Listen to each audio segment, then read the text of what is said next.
The killer whale, or orca, is a truly magnificent creature. It can reach 30 feet in length, and its black and white marks and sharp teeth.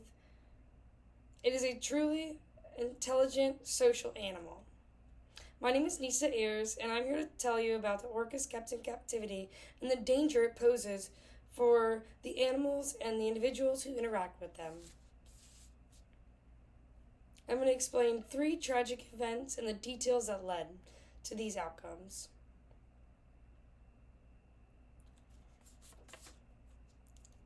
In 1983, Tilikum was captured off the coast of Iceland at the age of 2, measuring 13 feet long.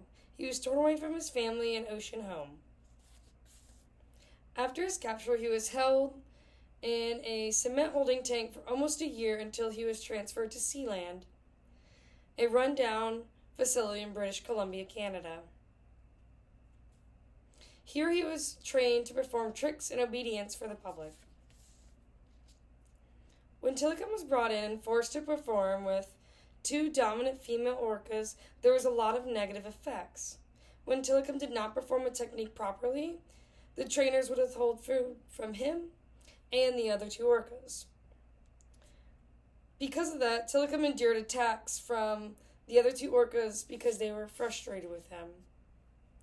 He would have bite marks and rake marks on the entire length of his body. When the park would close, these orcas were going to be crammed into small metal tanks. For 14 hours, they sat in darkness. On February 21st, 1991, a Sealand trainer, Kelty Byron, who had worked with Tilikum and the other whales, had the worst and final day of her life. Walking alongside the pool, her boot slipped in and she fell in. The orcas immediately pulled her, and it was Tilikum was the one that dragged her to her death. She eventually drowned. Kelty was the first victim of Tilikum.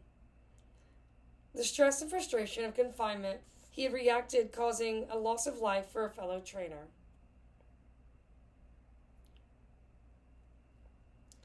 This leads into another battle of frustration Tilikum endures when SeaWorld purchased him in 1992. Ignoring the reports of his aggression and killing, Tilikum was brought into SeaWorld. As time progressed and the longer Tilikum was held captive, the more signs of distress and aggression arose. Tilikum would chew on metal gates and the concrete sides of his tank. These behaviors damaged his teeth tremendously. Eventually, this aggression would be directed in other ways. This led to an odd death of Tilikum's victim. No one knows really how Daniel Dukes managed to get into his tank, but on the morning of July 6, 1999, 27-year-old Daniel was found dead and naked, draped across Tilikum's back. In the autopsy, it was reported that Duke had no pulse or respirations, and there was multiple abrasions and small lacerations. His pubic area had been torn and separated from his body. Duke's death was far from a normal drowning, but was ruled off as an accidental drowning. Even though he was Tilikum's second victim, it was written off as if Tilikum was not the suspect, as no sane mind would jump into a killer whale's tank. The media and the SeaWorld staff painted him off as an unstable individual. The final death caused a huge stir and major discussion of the effects of captivity was the death of Don Branchow.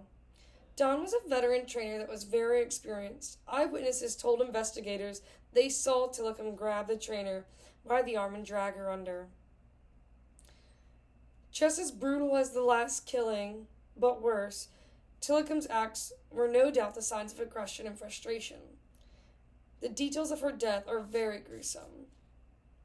Just as Duke's death was acknowledged as his own fault, so was Don's.